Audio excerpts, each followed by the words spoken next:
Bonjour à tous. Je suis Virginie Bézakian, responsable marketing des éditions Bordas et je suis ravie de vous accueillir pour ce webinaire consacré aux gestes graphiques. Nous sommes ensemble jusqu'à 15h30 et nous aurons 45 minutes de présentation. Et le dernier quart d'heure sera consacré aux réponses aux questions que vous pouvez poser tout au long du webinaire.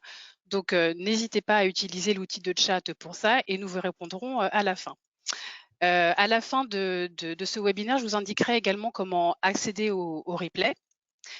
Donc là, je suis en compagnie de notre autrice et intervenante Laura Lefebvre et d'Emmanuel Bonjour. Lucaso, notre directrice éditoriale du département primaire, qui va vous présenter notre autrice et le contexte pédagogique dans lequel nos cahiers de la collection Les Cahiers Bordas pour tous s'inscrivent. Emmanuel, c'est à toi. Merci. Bonjour à tous et merci pour votre présence. Merci d'être si nombreux. Donc, je suis Emmanuelle Lucaso, la directrice éditoriale du primaire chez Bordas. Et je suis ravie de vous présenter notre toute nouvelle collection de cahiers, donc les cahiers Bordas pour tous, et notamment les cahiers d'écriture dont Laura Lefebvre est l'auteur et la directrice de collection. Donc cette collection, elle accueille des domaines aussi bien du français que des mathématiques. Et elle est dédiée à la construction de l'autonomie de l'élève, enfin des élèves, qui est fondamentale pour qu'ils deviennent acteurs de leurs apprentissages. Chez Bordas, dans toute notre ligne éditoriale, nous avons à cœur d'apprendre à apprendre aux élèves pour qu'ils aient tous les mêmes chances de réussite. Donc, ce webinaire s'inscrit dans le cadre de 3 communications que Laura Lefebvre a faites et va faire. La semaine dernière, nous avons organisé un atelier ici, chez Bordas, sur comment bien se préparer pour bien écrire, où nous avons reçu certains d'entre vous déjà. Aujourd'hui, Laura Lefebvre va vous parler des gestes graphiques. Et le 8 juin, nous vous proposerons un second séminaire qui complétera celui-ci, puisqu'il parlera des stratégies de copie et de production d'écrit au cycle 2. Voilà. Eh bien, il ne reste qu'à laisser la parole à Laura et je vous souhaite à tous un bon webinaire. Merci, bonjour à tous. Je suis ravie de passer cette heure avec vous pour présenter une des spécificités de ces cahiers. Je vais essayer de lancer, voilà, des spécificités de ce cahier. Donc, j'ai eu la chance de travailler avec mon amie et collègue Mélanie Joiry, notamment sur les cahiers du CE1 et du CE2. Autour de la partie de l'apprentissage des majuscules cursives. Donc, toutes les deux, nous avons été professeurs des écoles pendant une quinzaine d'années. Nous sommes maintenant graphopédagogues depuis 2017. Et nous sommes membres également de l'association 5E, l'association 5E qui regroupe des graphopédagogues en France et également à l'étranger. Avec Mélanie, nous sommes secrétaires de cette association et également formatrices de graphopédagogues. Et nous intervenons également au sein des équipes enseignants pour proposer des modules de formation, autour de l'apprentissage de l'écriture cursive. Voilà, donc toute notre vie professionnelle tourne autour de l'apprentissage de l'écriture. Et donc, nous sommes ravis de pouvoir partager ce savoir-faire à travers ces cahiers. Des cahiers donc, qui sont au nombre de 3 et qui regroupent les mêmes spécificités autour du geste d'écriture, autour de la copie et également de la production d'écrit. Donc, on a essayé de mettre en cohérence ces 3 domaines de l'écriture pour permettre aux élèves d'acquérir un geste graphique de plus en plus efficace au service de tous les domaines de l'écriture dans le champ scolaire. Donc pour bien écrire et avant de commencer cette partie autour des gestes graphiques, un petit point d'attention autour de l'importance de bien se préparer pour bien écrire. Donc les cahiers commencent par une proposition d'activité autour de la préparation de la main et de la préparation des doigts, pour avoir une main bien disponible et des doigts prêts à bien bouger pour former donc, les lettres, puis les syllabes et les mots. Donc, il y a différentes petites activités autour de la détente et de la mobilité des doigts qui vous sont proposées dans chacun des 3 cahiers. Et le positionnement des doigts afin de préparer une tenue de crayon qui soit efficace et surtout qui permette de mobiliser les doigts. Action incontournable justement pour acquérir un geste graphique fluide et sans douleur et qui puisse être efficace et permettre une écriture qui prenne de plus en plus de vitesse au cours de la scolarité. Donc cette tenue de crayon, elle se fait. Excusez-moi Laura, est-ce que vous partagez votre écran? Oui, vous le voyez, vous n'avez pas l'occasion de le voir? Non. Ah, c'est embêtant parce que je pensais que c'était le cas depuis le début. Oui, donc je vais. c'est pour ça que je me suis permis de vous couper parce que vous avez bien fait. Ouais. Site, Oui, c'est étrange parce que c'est bien le cas. Alors comment je peux faire ça?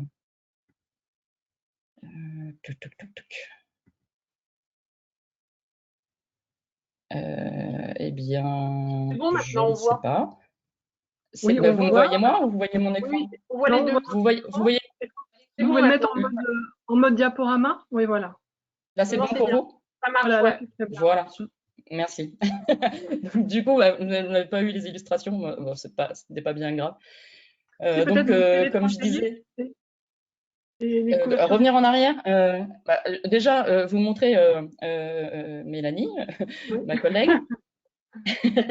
Voilà. Donc, ce que j'ai déroulé tout à l'heure, les 3 cahiers avec les trois axes développés à l'intérieur de ces 3 cahiers. Et donc, nous en étions à la partie préparer la main et préparer les doigts, où donc, ces illustrations, on les retrouve dans les cahiers avec des petits exercices préparatoires pour libérer les petites tensions dans la main et mobiliser les doigts. La position des doigts qui permettent d'avoir une tenue de crayon effective, donc à trois doigts, et l'installation du crayon pour permettre une flexion et une extension des doigts qui est donc le moteur de la formation des gestes graphiques et des lettres. Voilà, donc je me suis raccrochée, nous en étions là. Donc, pour bien écrire, on a également besoin d'avoir une posture qui soit la plus efficiente possible. Pour cela, il faut inviter nos élèves à se positionner correctement pour leur permettre de ne pas être en appui sur leur avant-bras et pouvoir déplacer correctement, pouvoir déplacer cet avant-bras correctement le long de la page du cahier. Donc, une position qui est effective et efficace, c'est d'avoir déjà les 2 pieds bien posés sur le sol.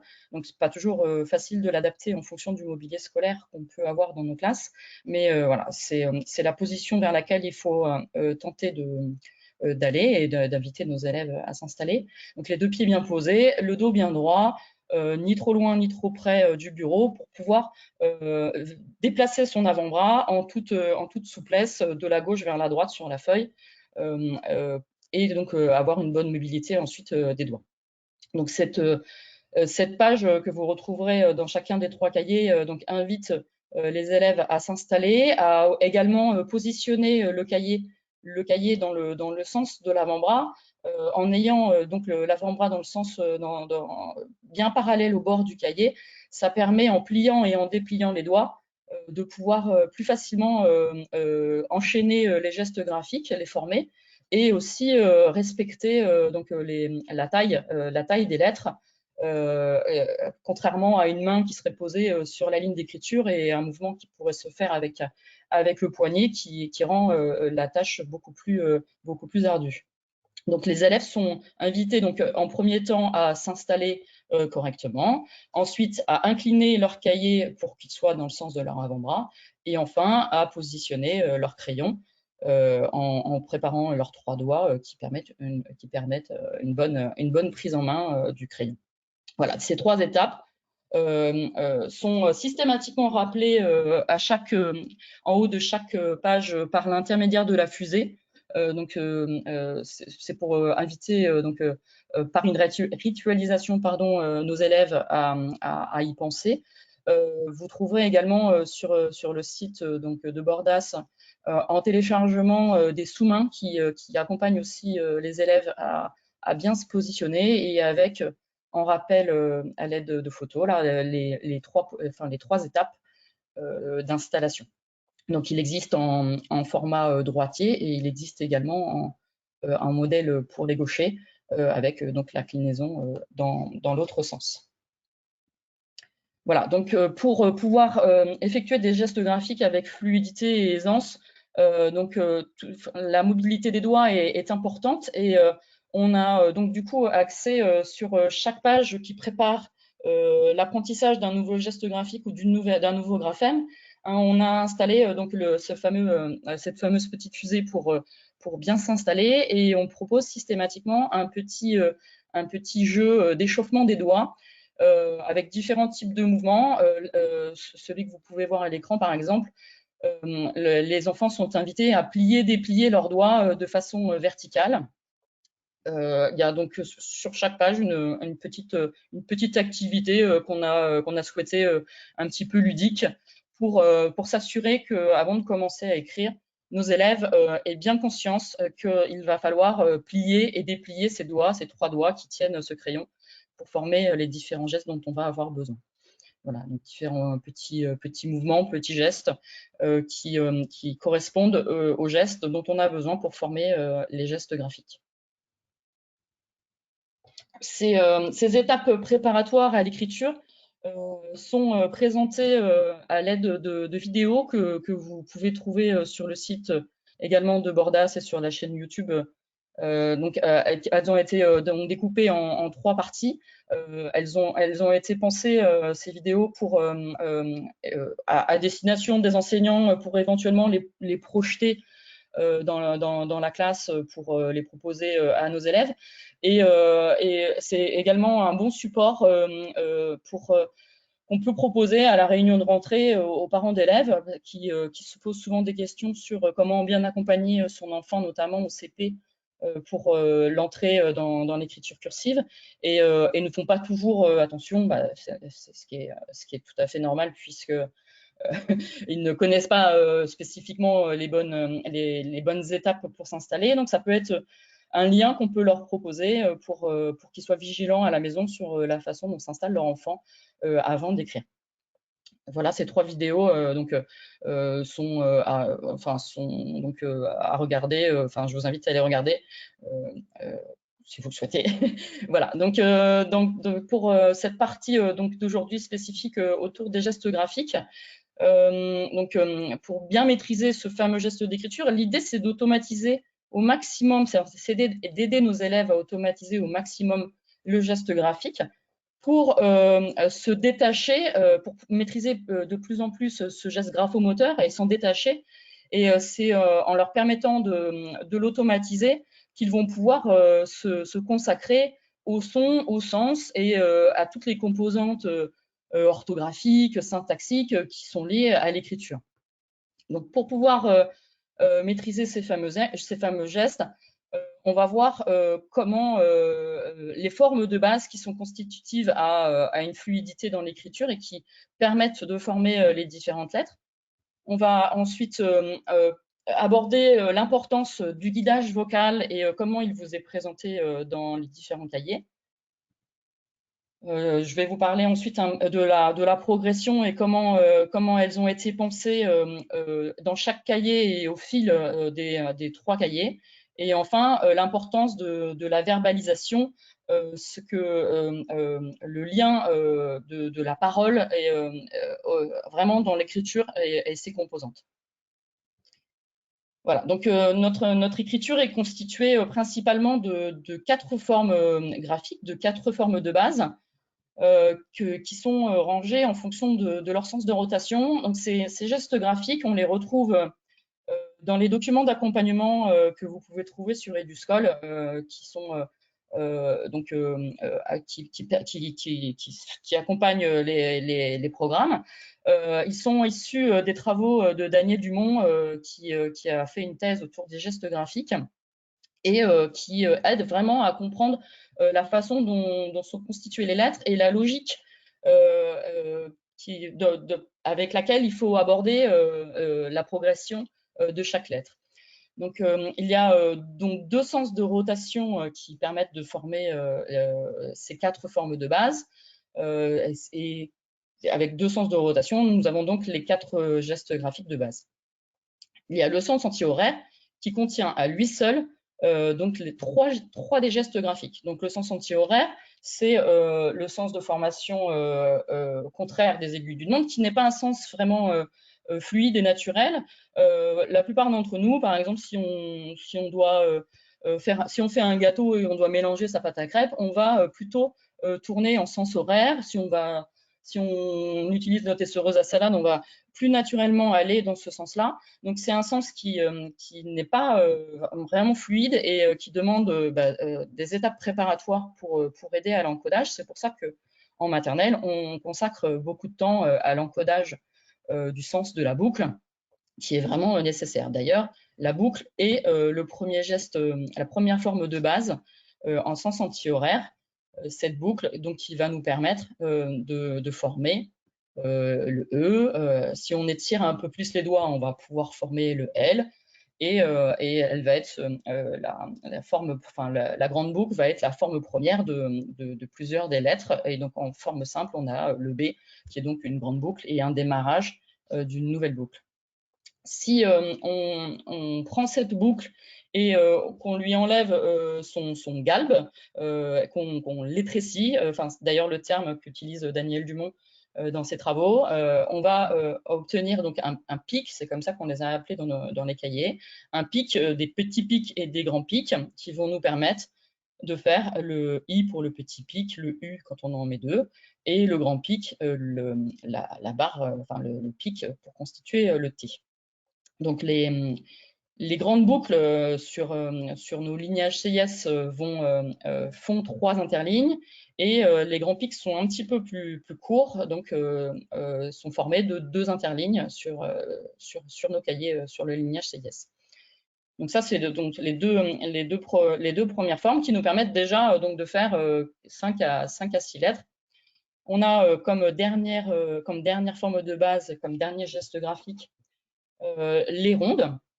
Les rondes qui sont un geste qui n'est pas simple, puisque il nécessite un lever de crayon, puisque cette forme ne démarre pas sur la ligne d'écriture. Elle démarre, on peut imaginer une pendule, une horloge sur laquelle on démarrerait à 2 heures et en tournant en sens anti-horaire jusqu'à presque 4 heures. Cette forme permet donc et la forme première qui permet de constituer le O, le C déjà dans un premier temps, le O en faisant un C qu'on ferme en haut, le A qui est un C auquel on ajoute un pic, le D un C auquel on ajoute un grand pic, donc on aura travaillé donc en amont, la lettre Q et la lettre G. Vous voyez, à chaque fois, on peut, en abordant les gestes de base dans cet ordre-là, on peut composer, les mettre ensemble et du coup former de nouvelles lettres. Donc, ces 4 formes de base permettent de former l'ensemble des lettres de notre alphabet. Donc, sur ces 3 gestes, ces trois formes de base, on a 75% de nos lettres qui sont formées seulement en sens anti-horaire. Donc, c'est un sens de rotation qui est vraiment massif et donc qu'il faut réussir à maîtriser. Avec un petit point de vigilance, parce qu'on n'est pas à l'abri qu'en démarrage de CP, en tout début d'année, on a des élèves qui n'ont pas encore acquis ce sens de rotation. Ayant été maîtresse de CP pendant quelques années, les premiers jours avant d'attaquer les séances d'écriture, systématiquement, je faisais passer mes élèves au tableau pour me faire une petite ribambelle de boucles. Et on a toujours dans nos classes quelques élèves, une poignée d'élèves qui vont peut-être démarrer correctement une boucle, deux boucles, et au fil du tracé, vont retourner dans l'autre sens. Donc, si on leur demande d'attaquer tout de suite la formation de boucles avec leurs petits doigts sur leur cahier, ils ne sont pas prêts. Donc, il va falloir prendre un petit temps supplémentaire pour travailler en grand avec son bras, éventuellement au tableau ou sur une grande ardoise, pour s'assurer que ce sens est fluide et qu'il y a ce fameux ancrage kinesthésique qui va leur permettre de pouvoir tracer aisément ces lettres. Ensuite, donc, comme quatrième sens et quatrième forme de base, enfin deuxième sens et quatrième forme de base, nous avons donc le sens horaire qui permet de former les arcades, les ponts, donc avec un sens de rotation inverse en passant donc du coup par en haut. On peut faire en forme simple le N, le M, le pont du P, le pont du H, le pont du V, et tous les sens de rotation horaires qui vont permettre de faire les jambages, le jambage du G, le jambage du J, du Y, les rouleaux des S, toutes les lettres un petit peu complexes qui vont tourner dans l'autre sens, le rouleau du Z par exemple. Donc, il n'y a aucune lettre qui ne se forme que en sens horaire. Vous pouvez constater par exemple que le N et le M se terminent systématiquement par un retour et un démarrage de boucle. Donc, inévitablement, ça ne va pas être par le geste des arcades qu'on va pouvoir commencer. Le geste de la boucle est vraiment le geste qu'il faut aborder en tout premier. Donc, comme je vous disais, ces travaux-là, on peut les retrouver un petit peu plus détaillés. Donc là, c'est une simplification et une petite vulgarisation des gestes qui sont un petit peu plus détaillés dans les documents que vous pouvez trouver sur Eduscol, donc qui s'appelle le geste d'écriture et la copie, avec la présentation du tableau de Daniel Dumont et les différentes formes un petit peu plus détaillées. Donc, du coup, dans les cahiers, on va utiliser ces gestes graphiques pour aider nos élèves pour pouvoir tracer correctement chaque nouveau graphème, chaque nouvelle lettre. Et ces formes de base et cette entrée à travers le geste va permettre également à certains élèves qui auraient déjà des mauvais tracés de lettres ou des mauvais sens de rotation dans leur écriture, de retravailler et de réencoder le geste qui va leur permettre de modifier leur écriture à n'importe quel âge. Donc, on va démarrer par les boucles et les pics. En CP, on va consacrer un temps spécifique au tracé des boucles avec un petit geste de 3 ou 4 assemblages de 3 ou 4 petites boucles. On ne va pas chercher à accrocher une ribambelle de boucles tout le long de la ligne, bien au contraire. Pour être sûr que nos élèves le fassent bien avec une mobilité des doigts, on va leur demander de faire un petit ensemble de 3 boucles pour commencer, là, comme vous pouvez voir sur la première ligne, 3 petites boucles. On va leur demander de déplacer leurs bras et ensuite d'enchaîner une nouvelle série de 3 petites boucles jusqu'au bout de la ligne. Alors, les plus fragiles feront peut-être 3 fois, reproduiront peut-être 3 fois cet enchaînement de 3 petites boucles, et les plus aguerris pourront, eux, de leur côté, en enchaîner peut-être un petit peu plus. Donc, un temps consacré à la formation des boucles avec, dans un premier temps, donc tous les gestes graphiques, quand ils sont abordés sur un lignage simplifié, avec juste la ligne d'écriture un petit peu plus foncée, la violette, et la ligne qui correspond au troisième interligne, donc la hauteur maximale des lettres attendues, pour pouvoir expérimenter le plié-déplié, la flexion-extension de leurs doigts, quitte à ce qu'au démarrage, ça soit un petit peu grand, mais ce qu'on cherche, c'est vraiment s'assurer que la formation de ces gestes, de ces formes, va être faite avec un mouvement et avec un mouvement des doigts, et non avec un mouvement du poignet. Donc, un temps consacré spécifiquement aux boucles au CP, puis un temps consacré au pic, avec une alternance, bien entendu, comme on a déjà travaillé la boucle, on va ajouter à la boucle et démarrer de la boucle pour enchaîner avec des pics. Donc, avec la même configuration, lignage simple pour démarrer, puis une entrée dans du lignage CIS. agrandie dans un premier temps. Au CE1, comme ils ont déjà appris à écrire, on va proposer d'entrée de travailler les deux gestes, les deux premiers gestes, les deux premières formes de base. La boucle dans un premier temps aussi avec un lignage simplifié, et ensuite les aider à calibrer et enchaîner ces différentes formes à l'intérieur du CIS et travailler, se concentrer sur le mouvement de leurs doigts et la fluidité de leurs gestes.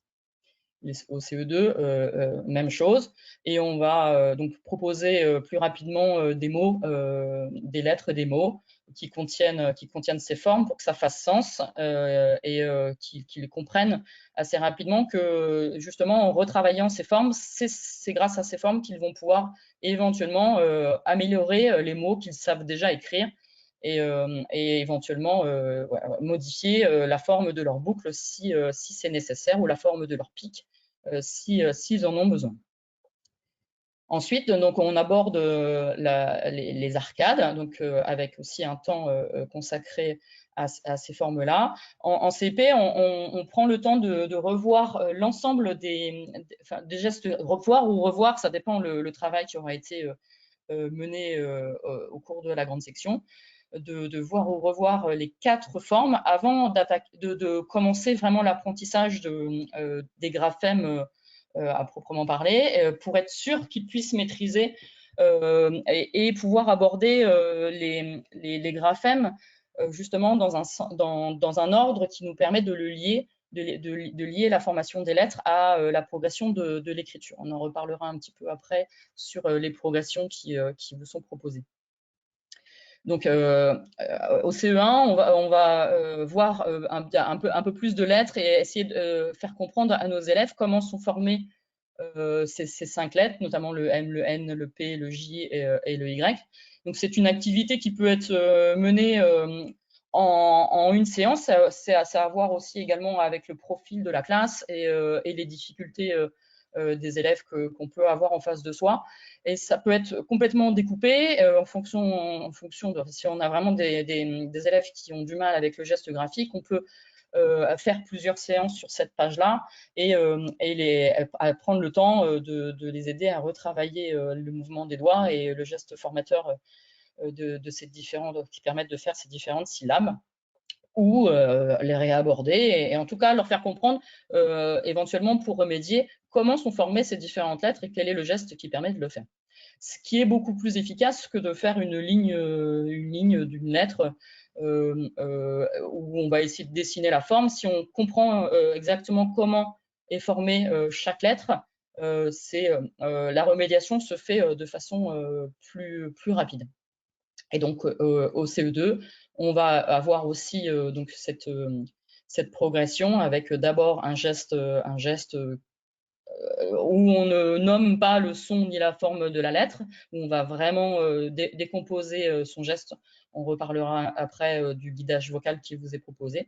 Et ensuite, utiliser ces gestes assez rapidement dans des mots pour faire sens et pour lier vraiment et aider au changement de leur écriture. Et de la dernière forme de base qui est proposée, donc le choix est de travailler les arcades en amont des rondes. Comme je vous disais tout à l'heure, la formation des rondes est un petit peu complexe puisqu'elle nécessite un lever de crayon, ce qui n'est pas demandé par la formation des arcades. Donc le choix a été de mettre les arcades plus tôt pour permettre aux élèves d'enchaîner toutes les formes, les boucles, les pics, les ponts, sans lever le crayon, en fluidité, sans arrêt intempestif, pour vraiment enchaîner son geste et prendre de la vitesse petit à petit. Donc les rondes nécessitent et donc obligent à lever le crayon. Donc du coup, c'est le dernier geste qu'on vous propose, puisqu'il faut arriver à maîtriser ce petit lever de crayon et ce petit enchaînement qui n'est pas toujours simple, notamment quand alors on commence du coup par un C formé accompagné d'une boucle, et ensuite on va rajouter la boucle en première instance et apprendre à passer de cette fameuse boucle avec un petit saut de crayon pour amorcer la lettre ronde sans changer de sens et en gardant bien le sens anti-horaire. Donc, une fois les quatre formes graphiques abordées en démarrage d'année de CP, les élèves sont prêts à commencer à tracer les graphèmes qui correspondent, qui se forment avec ces gestes graphiques simples et pouvoir les combiner pour pouvoir former les lettres peut-être un petit peu plus difficiles. Donc, au CE1, on a découpé le travail autour des rondes en deux temps. Puisqu'il y a la problématique de l'enchaînement du haut qui n'est pas toujours simple encore en démarrage d'année en CE1 et même voire plus tard, puisque le haut ne se termine pas sur la ligne d'écriture et nécessite donc un aménagement de la lettre suivante. Donc, on a mis l'accent sur ces fameux enchaînements. Alors, bien entendu, la liste n'est pas complète, hein, on a d'autres configurations, mais on a essayé de faire de proposer des gestes de façon assez complète, enfin, même si ce n'est pas vraiment le cas, et des mots qui contiennent ces enchaînements de haut pour se concentrer uniquement sur cette petite difficulté.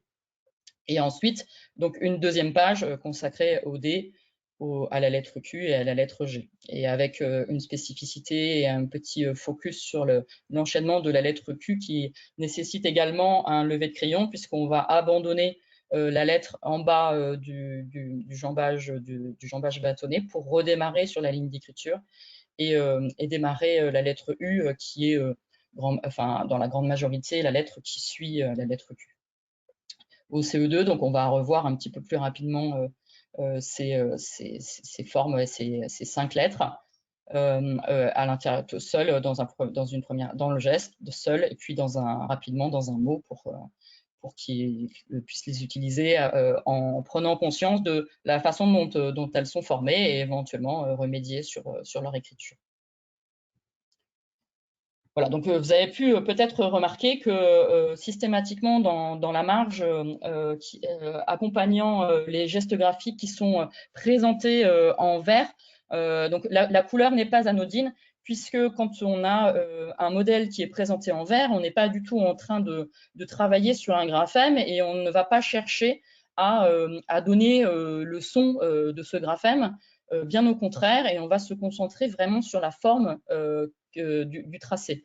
Donc là, quand on est en train d'enchaîner 3 petites boucles, on ne va surtout pas dire et on va se concentrer sur la forme. Et donc, on vous propose systématiquement sur chaque geste graphique, sur chaque nouveau graphème, une petite comptine pour accompagner et pour que l'élève puisse se concentrer uniquement sur la fluidité, sur le geste qui permet de faire ce tracé.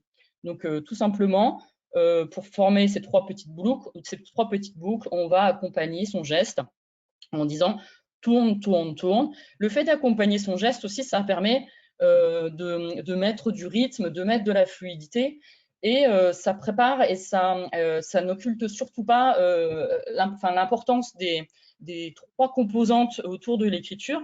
Les 3 composantes qui sont bien rappelées dans les programmes de la maternelle, mais qu'il ne faut surtout pas oublier au cycle 2, c'est-à-dire le geste graphique, la composante motrice, qui est très importante, parce que c'est loin d'être simple, mais aussi la composante symbolique, qui est le fait de connaître ces sons pour écrire. C'est pour ça que l'apprentissage de la lecture et l'apprentissage de l'écriture sont pleinement liés.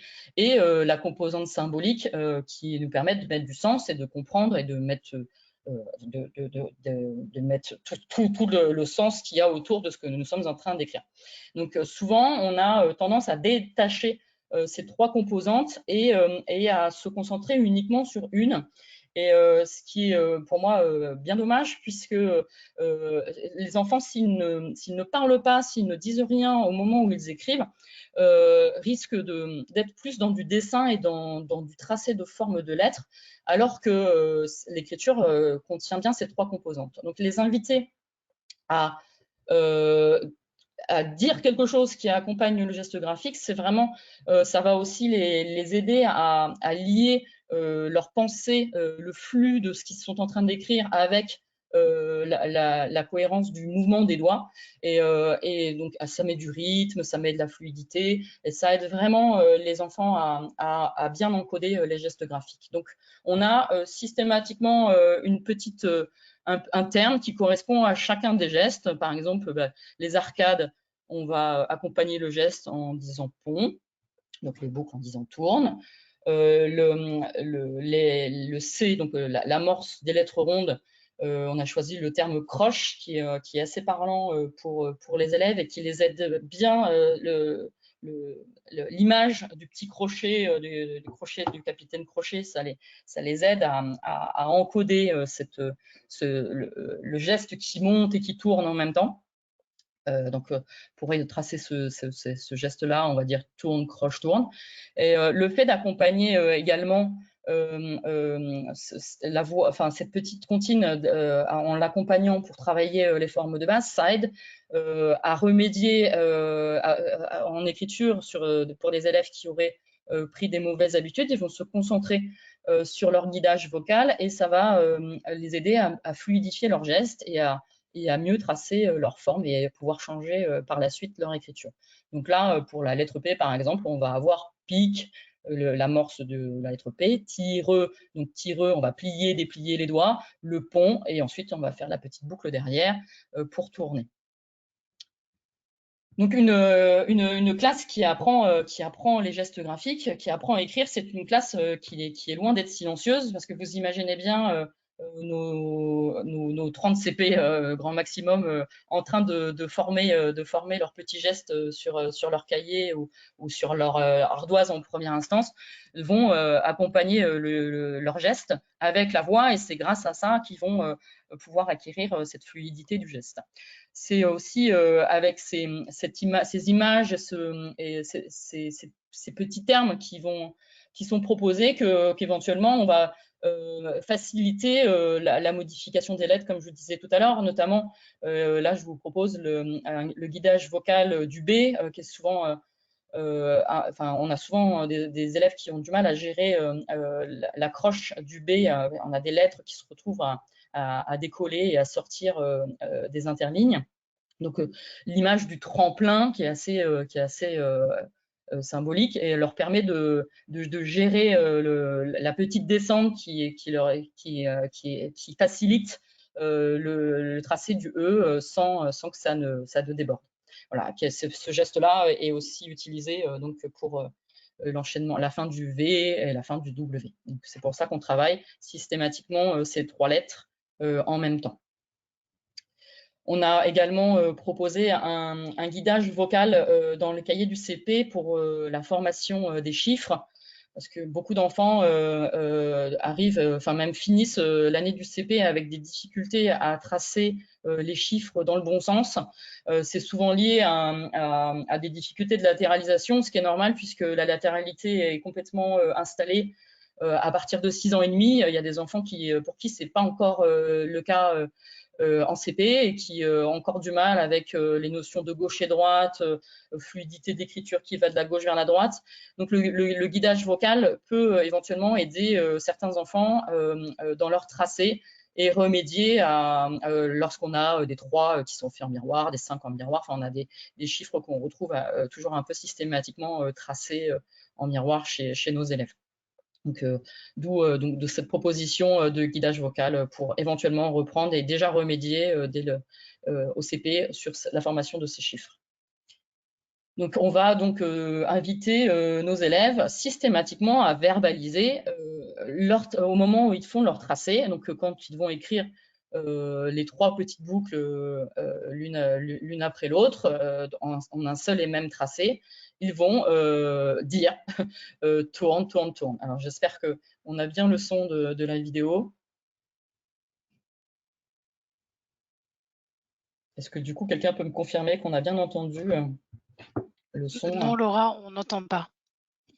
Ah bah, c'est bien, dommage. Donc du coup, normalement, on doit entendre cette petite fille qui dit en même temps qu'elle trace tourne, tourne, tourne. J'ai pas, du coup, pas de solution en termes de son là. C'est ennuyeux. Eh bien, on continue sans le son. On continue sans le son. Donc là, elle est en train de tracer. Tourne, tourne. pic, pic. Voilà, donc à chaque fois qu'on bouge les doigts, on formule donc un mot en une seule. Un geste correspond à un mot d'une seule syllabe, enfin d'une seule prononciation, d'une seule ouverture de bouche. Et là, donc tourne, pon, pon, pon, tourne.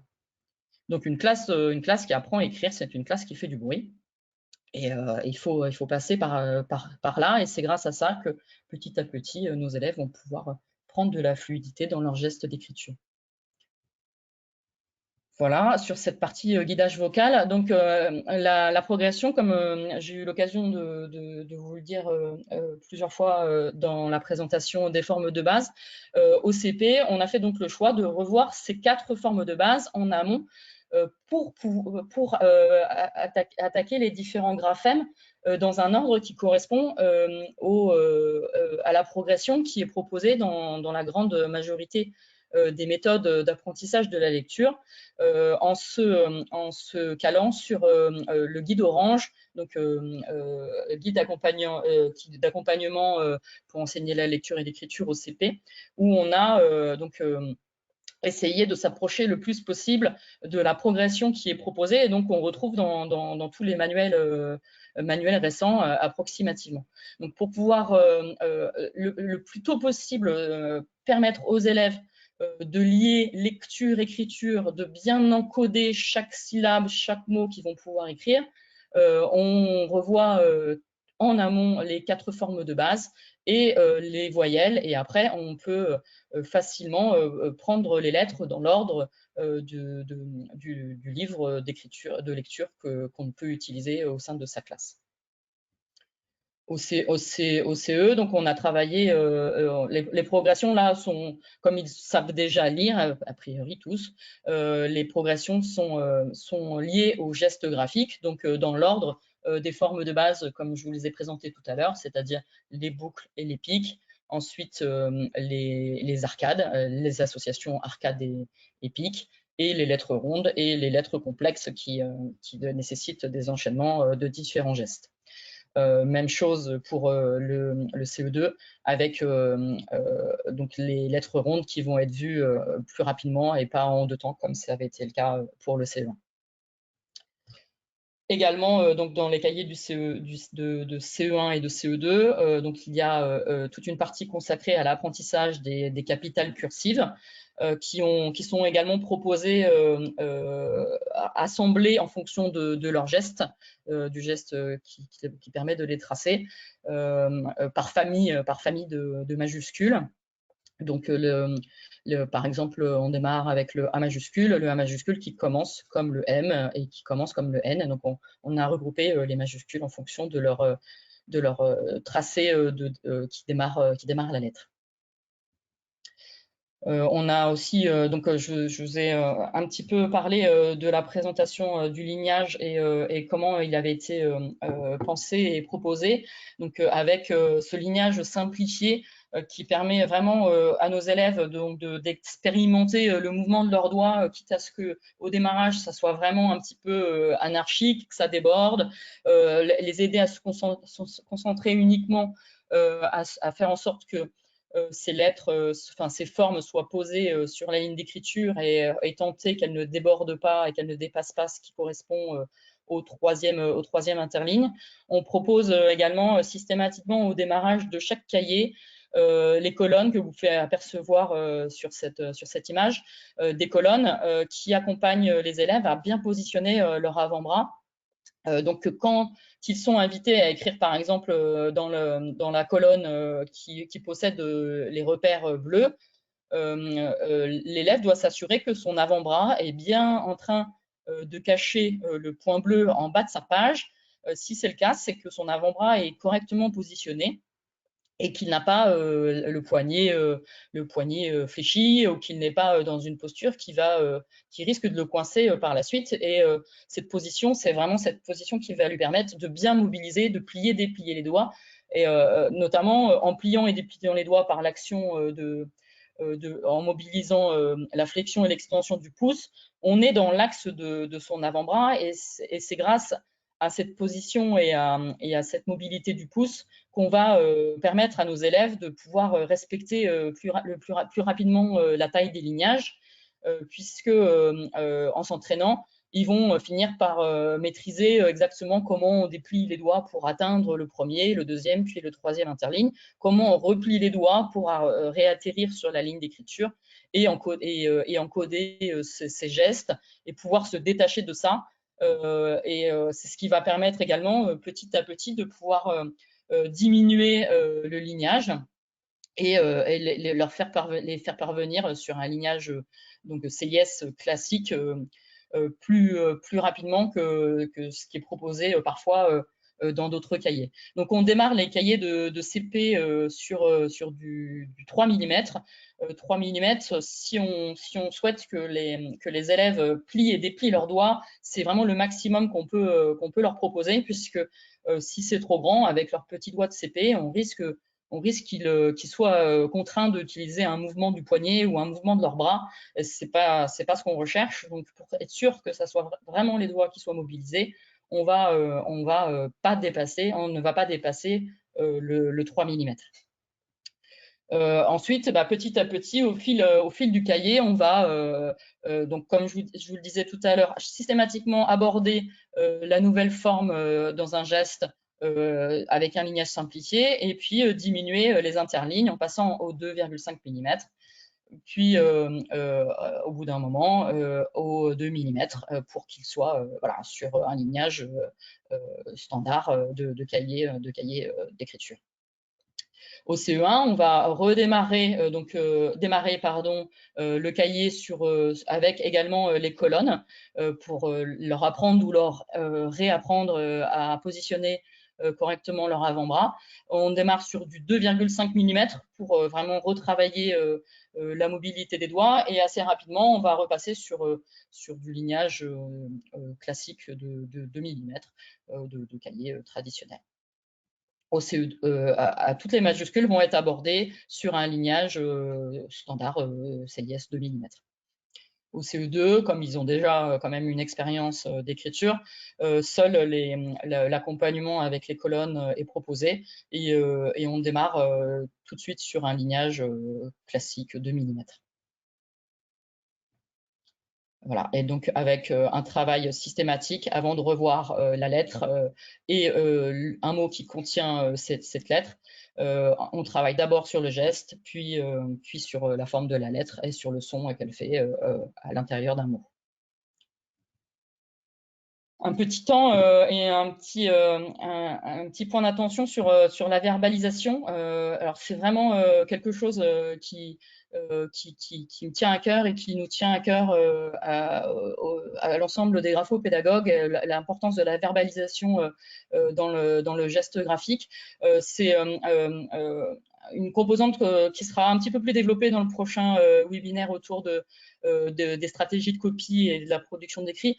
Mais en tout cas, on va demander systématiquement à nos élèves de parler, de prononcer, dès qu'ils écrivent une syllabe ou ils écrivent un mot, de dire ce qu'ils sont en train d'écrire. Donc là, vous ne pouvez pas entendre, c'est dommage, mais cette demoiselle est en train de dire ce, si et su. Donc quand on est en vert, on suit le petit guidage vocal qui est proposé. Quand on est en noir, eh ben, on prononce tout simplement les sons constitués par les syllabes ou les syllabes qui forment le mot. Donc si j'écris des souris, je vais dire des souris, et bien accompagner systématiquement mon geste. Donc là, on entend le tu. Et du coup, l'enfant aussi modère sa voix pour ralentir aussi son geste. C'est également cela qui va l'aider aussi à ralentir le flux de sa pensée, le flux de sa voix, et aussi, ça sera utile également pour les dictées, pour la production de phrases, pour la copie, et systématiquement accompagner, syllaber, verbaliser tout ce qui est écrit, tout ce qui est tracé.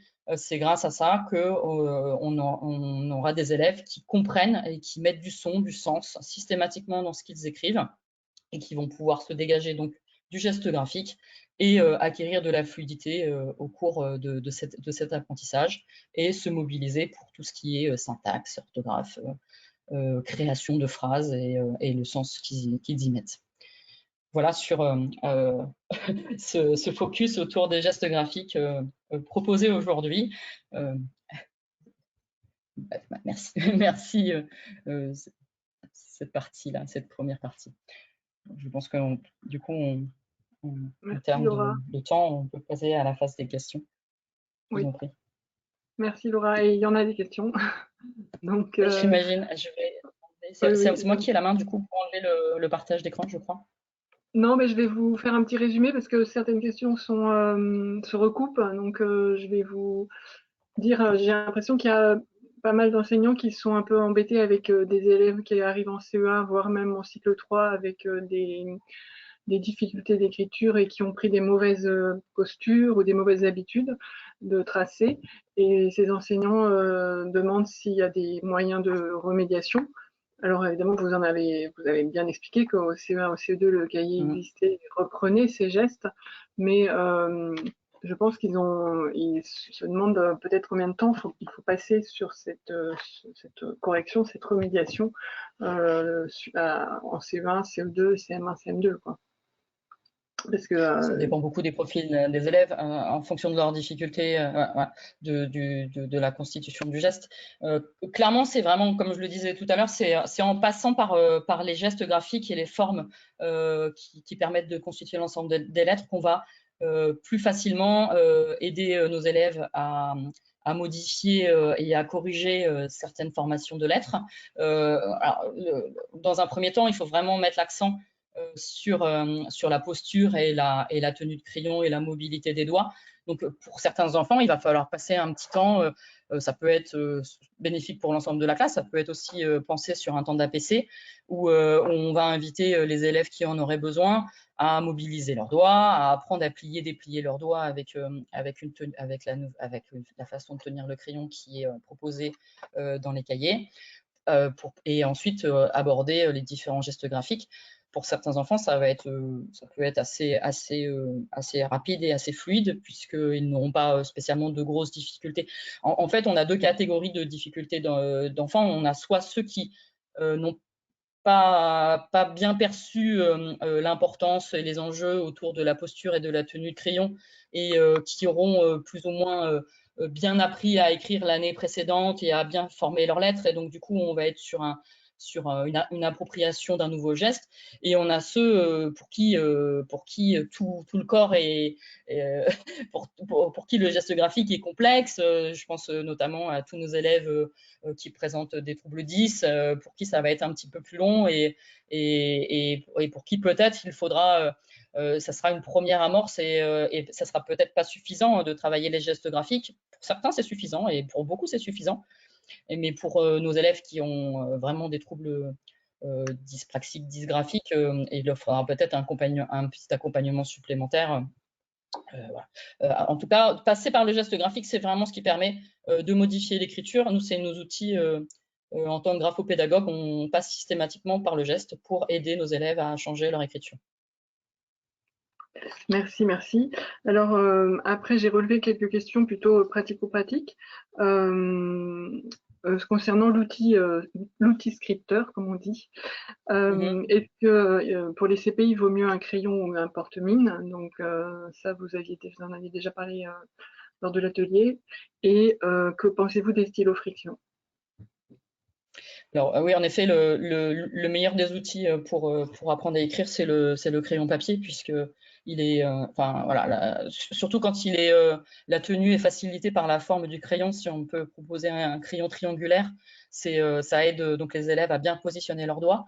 Le crayon, enfin, à mon sens, même encore au CE2, quand on travaille les formes graphiques, les gestes, il est préférable d'utiliser un crayon papier. Ensuite, en grandissant, on connaît en tant qu'enseignant l'attrait que peuvent avoir les élèves, notamment au CP, sur la possibilité de passer au stylo bille. C'est vraiment l'acquis de grands qu'ils attendent avec une grande impatience. Donc, la plupart des enfants vont être assez à l'aise et vont pouvoir utiliser des stylos, n'importe quel type de stylo, bille, roller, friction. Pour les enfants pour qui le geste graphique va être un petit peu plus complexe, et notamment pour avoir une bonne fluidité du geste et pouvoir bien utiliser la mobilité des doigts dans son écriture, le stylo roller ou le stylo friction, en effet, est plus facile puisque l'encre va être plus facile, enfin, ça va être beaucoup plus, le jet va être beaucoup plus fluide et on ne va pas être obligé de changer sa tenue de crayon pour pouvoir l'utiliser. Donc les stylos friction, c'est pas l'encre, c'est pas l'idéal, mais c'est un bon outil qu'on trouve dans la trousse de la grande majorité de nos élèves. Mais en tout cas, pour travailler le geste graphique, je pense que l'outil le plus adapté reste le crayon papier. Et les guides doigts sont à proscrire, si j'ai bien compris. Alors, les guides doigts n'aident pas à modifier la tenue de crayon, donc c'est souvent une autre problématique qu'on a eu la chance de pouvoir aborder au cours de l'atelier la semaine dernière. Donc c'est vraiment en travaillant sur la position des doigts et sur la mobilité des doigts, et les petits exercices d'échauffement aident aussi à apprendre à maîtriser le crayon en le tenant avec cette tenue tri-digitale, donc à 3 doigts. Ce n'est pas, souvent les guides doigts font illusion, hein, donnent l'impression que l'enfant tout d'un coup arrive à mieux tenir son crayon, mais ça ne dure jamais très longtemps. Et la surépaisseur qu'il crée, ce guide doigt, ne facilite pas en fait le geste. Il faut s'assurer vraiment que les enfants puissent plier et déplier leurs doigts pour former leurs lettres. Et s'ils sont coincés à l'intérieur d'un guide doigt, on ne va pas leur permettre justement d'acquérir ce geste et cette fluidité. Et le crayon est encouragé, là j'ai encore toujours des questions là-dessus, parce qu'il glisse bien, il glisse beaucoup mieux, Voilà, pas c'est plus forcément, facile. pas forcément pour gommer la production d'écrit, mais parce que Non, c'est pas forcément. Ouais. Non. Ouais. Et Et, d'ailleurs, on ne va pas spécialement attendre de nos élèves qu'ils gomment. Si on leur fait faire une ligne, c'est pas parce qu'on attend d'eux qu'ils fassent une ligne parfaite. Au contraire, la notion d'erreur est importante parce que en regardant ce qu'on vient de faire, on peut se rendre compte que on n'a peut-être pas suffisamment déplié ses doigts ou peut-être un peu trop. Et donc du coup, sur le geste suivant et sur l'essai suivant, on va essayer de moduler, d'essayer de rentrer dans les lignes. Donc de vouloir systématiquement enlever le tracé qui n'aura pas été réussi n'est pas spécialement pertinent, puisque et puis souvent est source de grand stress pour nos élèves qui vont vouloir absolument faire le geste parfait, les inviter vraiment à essayer et les décomplexer autour de ça. Et justement, c'est pour ça qu'on a enlevé quelques interlignes pour les laisser déplier, plier leurs doigts et déborder dans un premier temps et apprendre petit à petit à contrôler leurs gestes, mais pour pouvoir le contrôler, il faut l'avoir lâché. Donc, et pas attendre qu'ils réussissent la forme du premier coup et parfaitement, au contraire. Alors, une dernière question sur le stylo. Que pensez-vous de l'usage du stylo plume à partir du CE2 ou même de l'usage du stylo plume dans son ensemble? L'utilisation du stylo plume peut être intéressant puisque c'est une encre qui est quand même assez fluide, qui glisse, des stylos qui glissent assez bien. D'autant plus que la préparation qui est proposée dans les cahiers permet une bonne utilisation du stylo plume. La problématique du stylo plume, c'est souvent une main qui n'est pas positionnée au bon endroit, avec des élèves qui vont ramasser l'encre au fil de l'écriture et se retrouver à faire des tâches dans tous les sens. Si on a une main qui est bien positionnée, un avant-bras qui est bien positionné dans la colonne, une main qui est sous la ligne d'écriture, a priori, à aucun moment, l'enfant ne va repasser par-dessus ce qu'il a écrit. Et donc, du coup, le stylo plume peut être tout à fait un outil et le roller peuvent être tout à fait des outils utilisables pour l'écriture au fil du cahier. Alors, vous faites une superbe transition avec la question suivante. Il y a une personne qui demande pourquoi il n'y a pas de modèle pour les gauchers, pour ceux qui vont écrire à gauche, pourquoi le modèle n'est pas à droite de la feuille. Donc là, vous... On m'a demandé récemment si le cahier allait sortir en modèle gaucher, s'il y a une édition qui était prévue. Donc, non, la réponse est la même. Tout l'accent est mis sur la posture et la position de la main, et surtout aussi sur la verbalisation. Un enfant qui va avant de commencer à tracer, on pourra le développer un peu plus sur les stratégies de copie et sur la production au prochain webinaire. L'enfant qui se prépare à écrire quelque chose, sait ce qu'il va écrire et il va guider son geste de sa voix. Donc, a priori, une fois qu'il a vu son modèle, une fois qu'il a la main qui est sous la ligne d'écriture, la main sous la ligne d'écriture lui permet de retourner éventuellement au modèle s'il a été distrait en cours de route, il ne va pas cacher le modèle, et comme il accompagne son geste de sa voix, il sait exactement ce qu'il est en train d'écrire. Donc, le modèle qui soit à droite, ça n'a aucun intérêt puisqu'il n'a pas besoin de s'y reporter. Très bien. Alors après, on a des questions plus sur l'organisation de l'apprentissage lecture-écriture au CP, puisque souvent les méthodes de lecture commencent tout de suite par les voyelles, notamment par le A. Combien de temps vous préconisez combien de temps il vaut mieux laisser l'élève se familiariser aux formes de base avant de commencer à apprendre le graphisme de ces lettres-là? Est-ce qu'on peut différer l'apprentissage de la lecture de celui du geste d'écriture pour les premières semaines, donc on n'a pas révisé les gestes? C'est ça. Bah alors, en CP, il arrive parfois qu'on démarre avec un petit peu de phonologie avant d'attaquer purement et simplement le livre de lecture, la méthode de lecture. Ça peut être l'occasion de revoir ces 4 formes de base. Dans le cahier CP, il y a donc une page consacrée à chacune des formes de base, et après une page qui est consacrée tout de suite aux voyelles, justement pour permettre aux enseignants qui auront démarré sur les voyelles, de pouvoir vite recaler leur progression de lecture avec celle de l'écriture. Dans un premier temps, si on n'a pas encore, si on démarre sa méthode de lecture qui démarre dans la grande majorité des cas par les voyelles, on peut éventuellement utiliser des lettres mobiles pour commencer à encoder et discriminer les sons. Et comme ça, dès qu'on a revu, ça diffère un petit peu le travail, ça permet de se consacrer aux gestes graphiques. Et une fois qu'ils sont prêts à former les boucles des pics, dès qu'on sait former une boucle, on peut former un E, un E. Dès qu'on sait former un pic, on peut faire le I, on peut faire le U. Dès qu'on sait faire les rondes, on peut faire le A, le O. Donc ça va assez vite, en fait, on raccroche assez rapidement. C'est vraiment l'idée de ce qui est. Je continue un petit peu les questions parce qu'il y en a beaucoup, je pense qu'on ne pourra pas répondre à toutes. Mais concernant le temps à consacrer à l'écriture quotidiennement, combien de temps vous préconisez, et est-ce que vous préconisez des séances en classe entière ou plutôt un petit groupe? Alors j'ai envie de dire que ça dépend vraiment de la façon dont chaque collègue travaille au sein de sa classe. Donc, il y a des collègues qui vont travailler en collectif et d'autres qui vont travailler sur base d'atelier.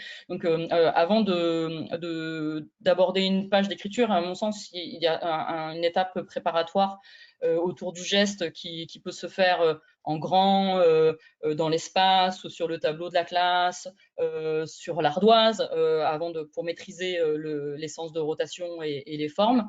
Et ensuite, soit on va consacrer un temps collectif. Les cahiers ont été pensés pour être utilisés autant que faire se peut en autonomie. Donc, ça peut être soit l'enfant est à l'atelier où il doit faire sa page de cahier, soit toute la classe fait ce temps d'écriture en même temps. C'est vraiment, il y a différentes entrées. C'est à chaque enseignant de voir un petit peu comment il souhaite utiliser les pages de ses cahiers et ce qu'il souhaite mettre en amont comme préparation pour ses élèves. Très bien, donc là le temps est à peu près écoulé, donc je finirai sur même si on n'a pas pu répondre à toutes, on répondra après de façon individuelle aux personnes qui nous ont posé des questions, mais je finirai sur ces 2 questions. Vers qui diriger les familles dans les cas critiques, et quelle est la différence entre un graphopédagogue et un graphothérapeute? Puisque voilà, vers qui diriger vers un graphopédagogue? Je vous laisse répondre. En tant que graphopédagogue, j'ai envie de dire que diriger ses élèves vers un graphopédagogue me semble pertinent. Donc, pour présenter ce qu'est un graphopédagogue, parce que peut-être tout le monde ne sait pas exactement quel est notre métier. Un graphopédagogue, en fait, est un pédagogue de l'écriture. Donc, on enseigne l'écriture en passant par le geste graphique, la tenue de crayon, la posture, etc. Donc, on aide les élèves à n'importe quel âge, à partir de la grande section, à retravailler la fluidité du geste. Voilà. Donc, on l'accompagne voilà, par un enseignement et on travaille beaucoup avec les familles. Les familles assistent aux séances et un travail est fait à la maison, vraiment d'encodage et d'ancrage kinesthésique pour acquérir un nouveau geste. Donc, c'est vraiment là-dessus qu'on s'appuie, c'est un travail quotidien de petits exercices qui sont à faire à la maison. Après, la différence avec les graphothérapeutes, j'ai envie de vous dire que n'étant pas graphothérapeute, je ne peux pas vraiment vous dire comment ils peuvent travailler. Il y a des similitudes dans la façon de travailler, mais je vous invite à éventuellement voir sur les réseaux sur les moteurs de recherche sur Internet en tapant différents graphothérapeutes, graphopédagogues, et vous aurez peut-être des choses un petit peu plus précises et des réponses à ces questions.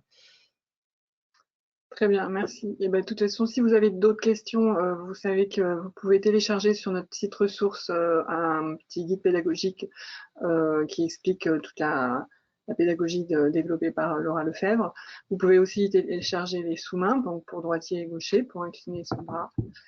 Et les vidéos qui sont à scanner, les vidéos dont Laura vous parlait, ce sont des vidéos qui sont à scanner également dans chaque cahier. Hein. Vous avez un petit QR code en haut de la page de présentation. Donc ces vidéos-là, que les parents peuvent visionner aussi sur leur smartphone. Ces vidéos sont également sur le site ressources. Voilà. Je sais qu'il y a beaucoup de questions auxquelles on n'a pas pu répondre, mais en tout cas, j'espère que vous avez eu plaisir à suivre ce webinaire et toutes les informations que Laura a pu nous donner. Donc oui, si vous avez des questions auxquelles on n'a pas pu répondre, vous pouvez nous écrire à l'adresse conférence@bordas.tm.fr. Donc c'est l'adresse qui figure normalement dans votre confirmation d'inscription au webinaire. Le replay sera normalement disponible demain ou vendredi sur le groupe Facebook Bien écrire avec les cahiers Bordas pour tous. Et le prochain webinaire aura lieu le 8 juin. Et vous pouvez vous inscrire en allant directement sur le site des éditions Bordas, rubrique enseignants école, et vous allez voir des petites bannières défiler avec toutes les conférences en ligne que nous proposons. Donc il suffit de cliquer sur le bouton je m'inscris et de suivre la procédure comme vous l'avez fait pour cette conférence.